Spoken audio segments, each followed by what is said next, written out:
Hi, Keith here from Academy of Bass. Today I'm going to show you how to use the scale and chord arpeggio patterns that you know, and also look at how you can start moving away from those patterns but use the notes within them to create great bass lines.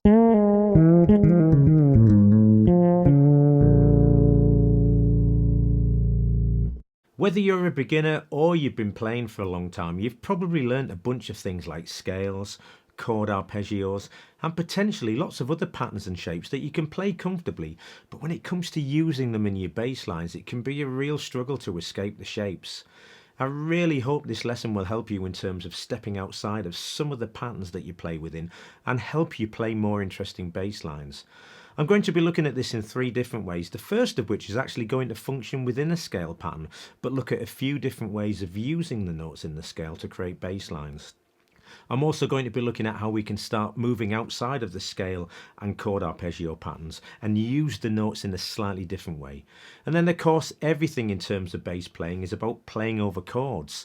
But one of the biggest difficulties we can have is actually jumping from one chord to another and connecting chords. So I'm going to be looking at a few simple ways of connecting chords too. The chord progression I'm going to start with today is used in lots of songs and it's in the key of D major. The key thing here is that you know the finger pattern for a major scale.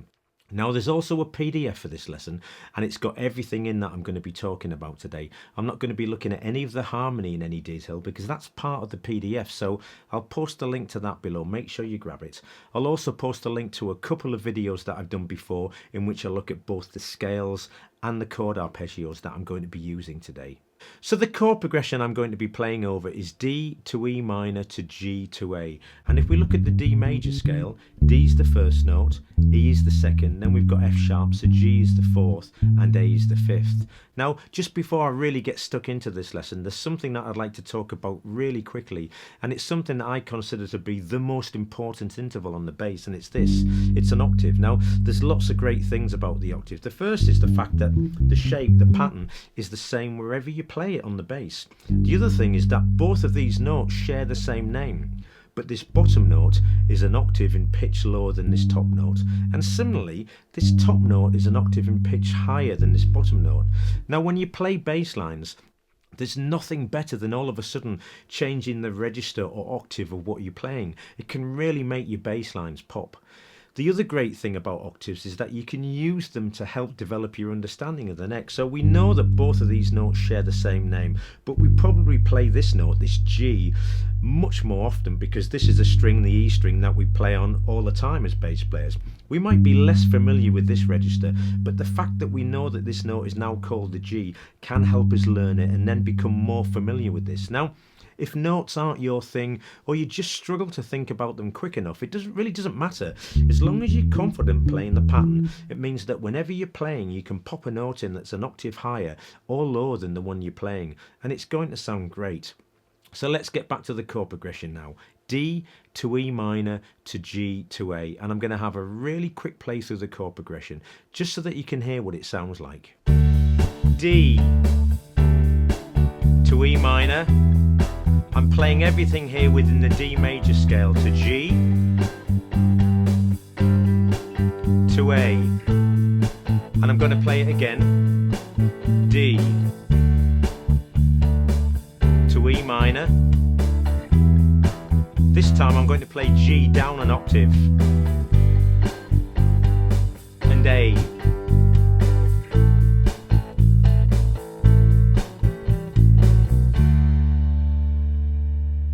You may have recognised that, or you may even play over it in one or more of the songs that you know. You might also have recognised that the rhythm that I was playing was actually quite simple, and I did that for a reason, because I really want to focus on the lines that I'm playing and I don't want the rhythm to get in the way. Of course you can play something different, but I'm choosing to keep it nice and straightforward. So we're going to start by using the notes in the major scale, but this can be a difficult prospect, and I always go for a simple approach. So I'm going to start off by simply playing 3 notes in the scale. So I'm going to start with D and play the first 3 notes in the scale. Then from the E, the root note of the E minor, I'm going to play the next 3 notes in the scale. So that leaves us on the G here, and then I'm just going to jump down for a bit of interest to play the G an octave lower, and then of course A. Here are the first 3 notes of the scale. Now we're at E and we've got the next 3 notes.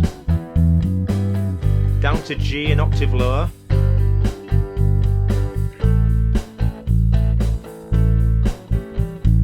I'll do that again. First three notes of the scale. Now we're at E. Octave lower to G.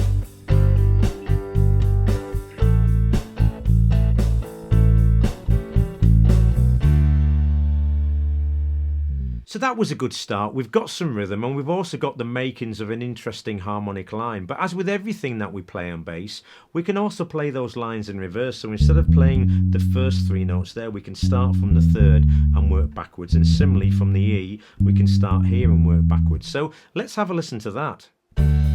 This is the first line in reverse. And the second line. Down to G an octave lower. And A. I'll play that again. First line in reverse. And the second line. And G an octave lower.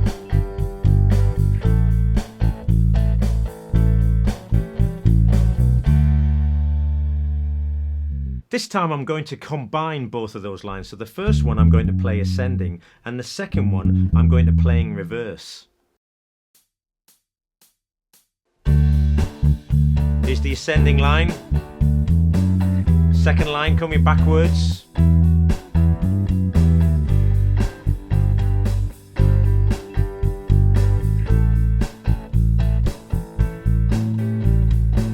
And again, ascending. Second one descending.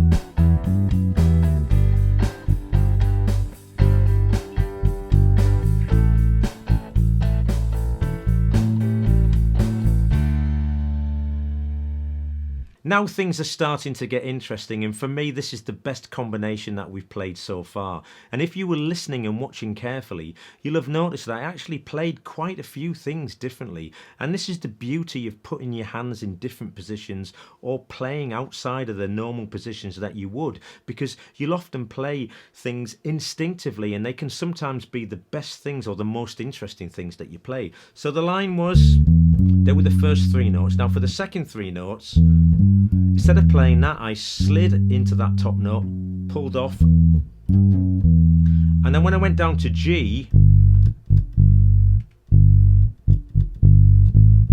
I played this note between G and A, which is a G sharp or an A flat. And when you get two chords that are a tone or 2 frets apart, sometimes the simplest way to connect them is just play the note between them. And at the end over the A chord, I used some octaves, so the whole line was something like this. Here's the second line with the slide and the pull off. Chromatic passing note. Octaves.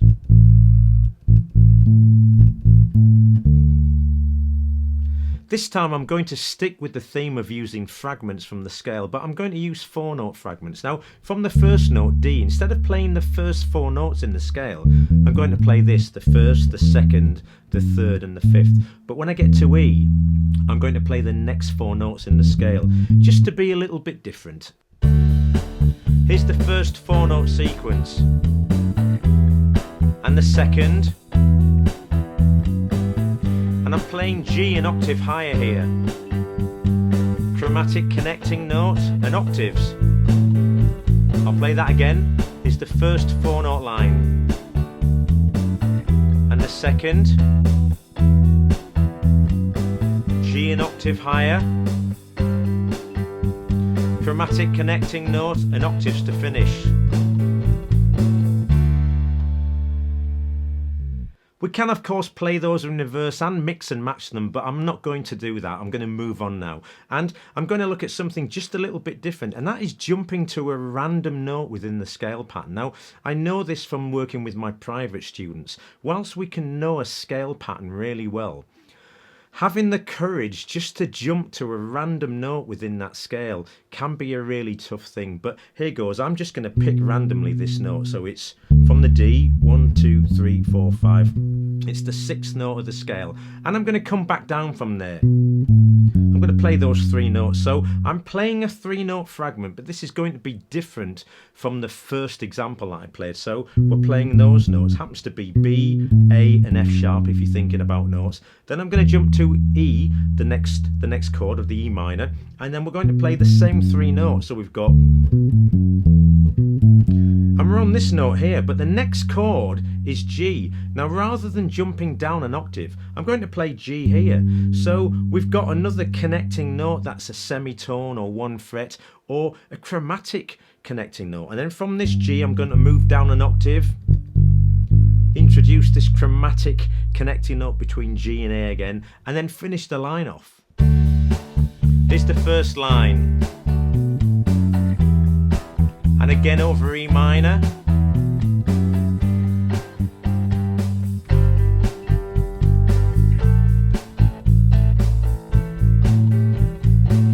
And again.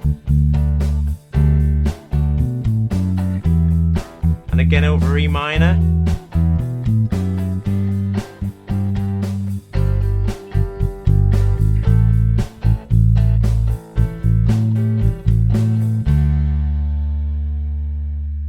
To finish this section off on the major scale, I'm going to look at a couple of things really quickly. And the first thing that I'm going to do is take this same fragment, jumping up here from this top note, this 6th, and I'm going to play this top note, which is a B, in a different place outside of the scale pattern. So here's D, the root.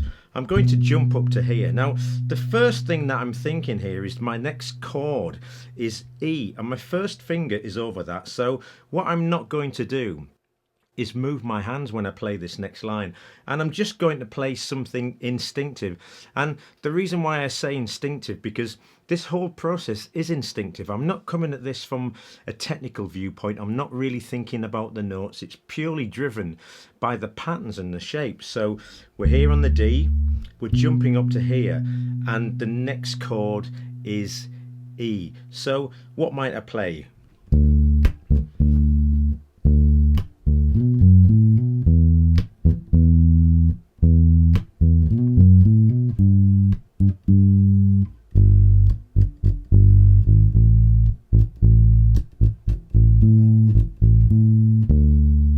So what I'm doing there is I'm jumping from D up here, and then I'm playing,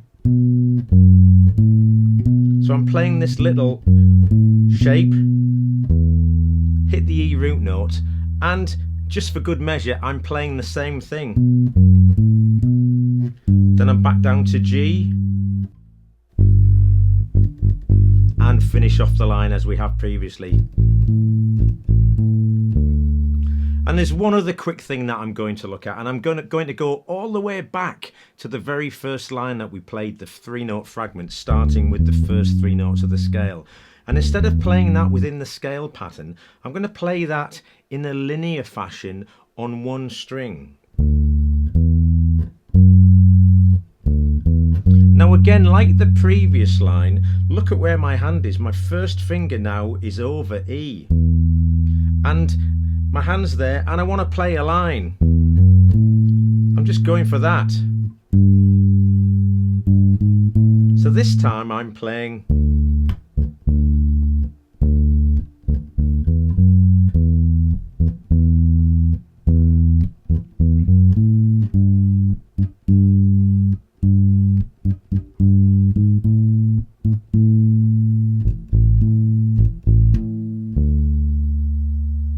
So I played, and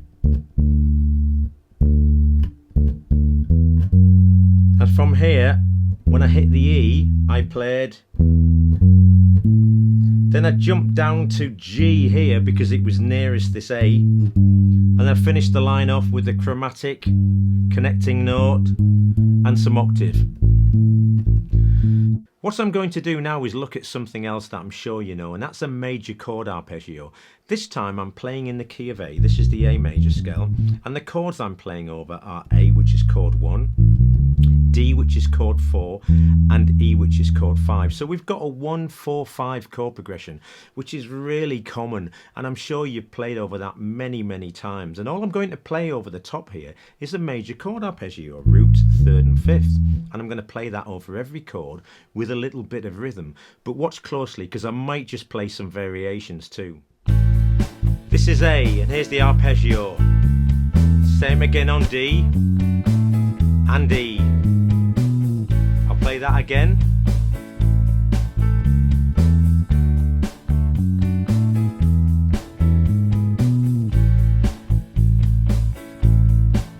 This time I've changed it a bit.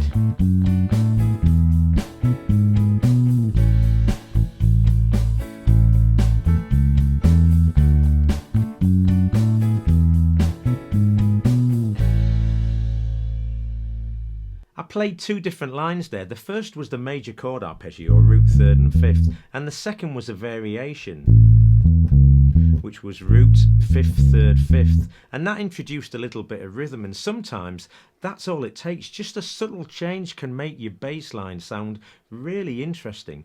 What I'm going to do now is I'm going to continue with this, but I'm going to add a scale line to go with the chord arpeggio. So I'm going to start with the arpeggio, and I'm going to answer that with this, which is the same line that we played in the previous key, starting from the sixth note of the major scale and working down. Now that gives us this chromatic or semitone or one fret leading to D, and then of course we finish the line by playing E. So this is what it sounds like.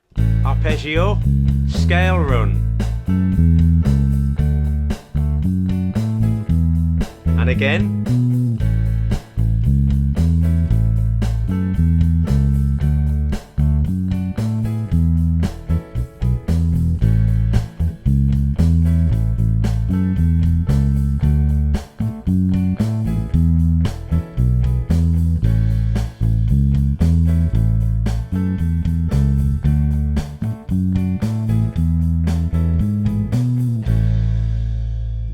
Again, I played a couple of different things there. I played the arpeggio, and of course I answered that with the scale line. But then I played a variation of the arpeggio, which is the root, fifth, third, fifth line. And because I played that, when I answered that with the scale run, I played a little bit of rhythm.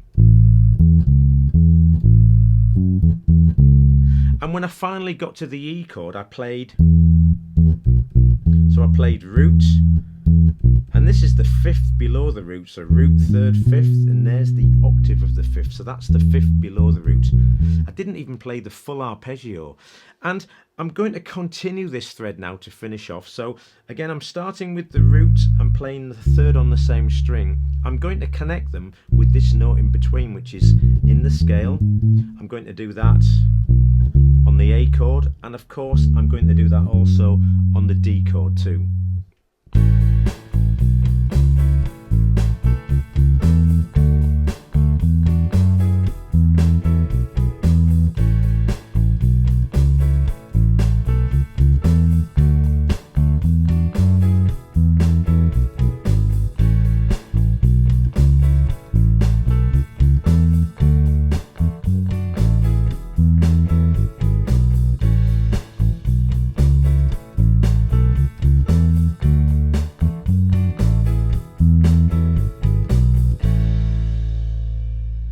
So I mixed things up there and I played a couple of different motifs. I started with this, and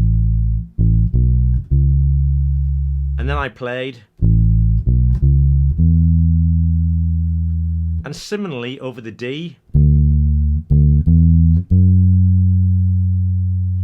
and over the E I started off playing roots and fifths. Now I did play a couple of variations of that later on in the line. Over the D I actually played,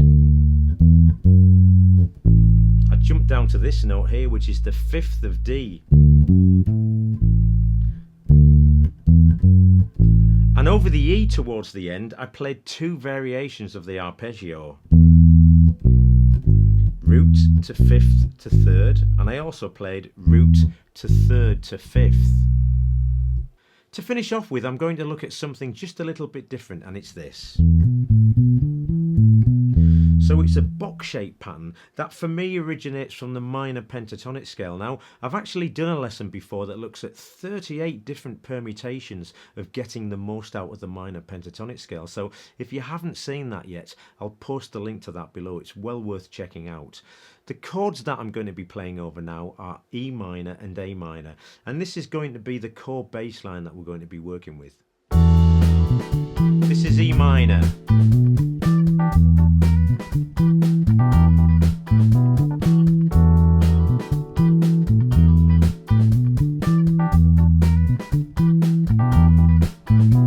To A minor.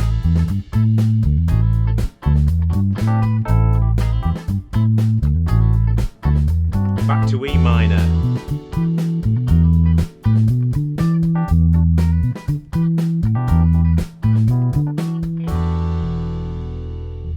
This is what I'm playing. So I'm starting on E, the root note, and I'm walking up the box shape. Then I play this hammer-on. Then it's back down to E, the root note, and then I come up the box shape again. Hammer-on, and the last two notes.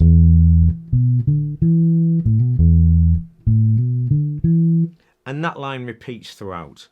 So we could play within that box shape all day long and it's going to sound great, but that's not what this lesson is about. It's about taking some chances and moving out of the patterns that we play within. So a lot of us find this really difficult, and a lot of students really find it tough just playing things because sometimes we just want to know what it sounds like before we've played it, but sadly we don't have that luxury. You've simply got to get your fingers down on the fingerboard and commit yourself to playing something. Now, the worst possible thing that can happen is that what you play doesn't sound great. Well, big deal, that's what practice is for. So I'm going to start at this top note, this E here, and play the note that's 2 frets higher. Now, I'm not going to play it yet because I don't know what it's going to sound like, but worst case scenario, if it doesn't work, the chances are one of the notes either side are going to work. So let's hear what that sounds like now.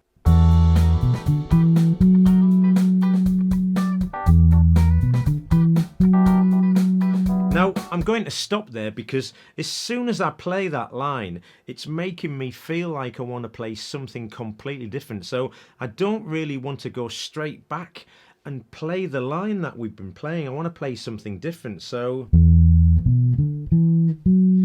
from there, I'm just going to come back down the shape a little bit. I'm going to play that.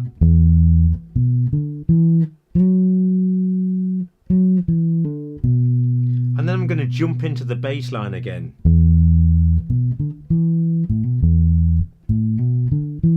Again.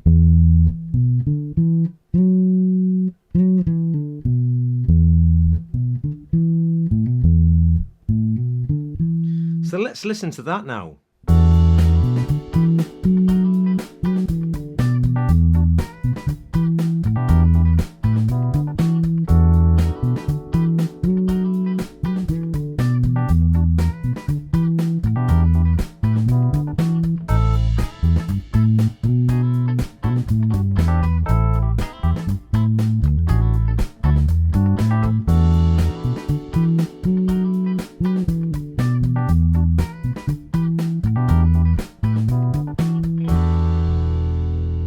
Well, that works, so let's be brave now and let's try the same thing but on this string. So we're coming from this note in the box shape, and I'm going to try the note again that is 2 frets or a tone higher, and let's see what that sounds like.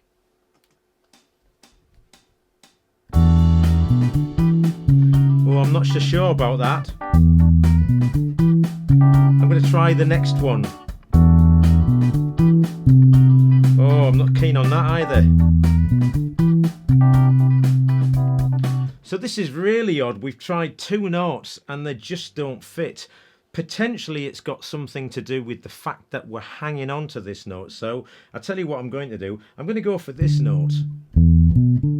Now this note is D, and it's the same as this, so it's got to fit.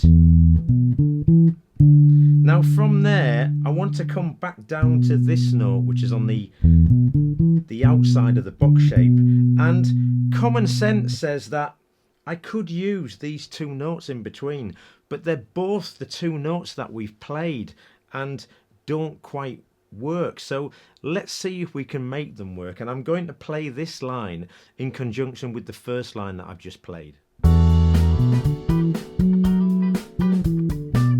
Here we go. Not bad.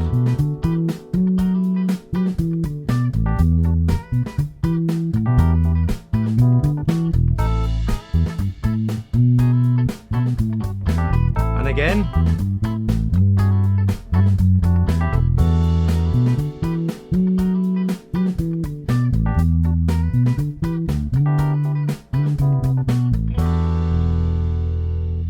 Breaking away from the patterns and shapes that you play within can be really tough, but if you don't force yourself to work on it, it simply won't happen by itself. One of the best ways that you can do this is to take a song that you know really well and that you can play confidently, and the next time you play it, just try and change something and add something a little bit different to it. I really do hope that you've enjoyed this lesson. Let me know in the comments if you have, and make sure you grab the PDF too. Feel free to support the channel by subscribing, give things the thumbs up, or hit the bell notification. That way you won't miss out on what I'm releasing every week. Thanks for joining me. Look forward to seeing you again, and in the meantime, happy practicing.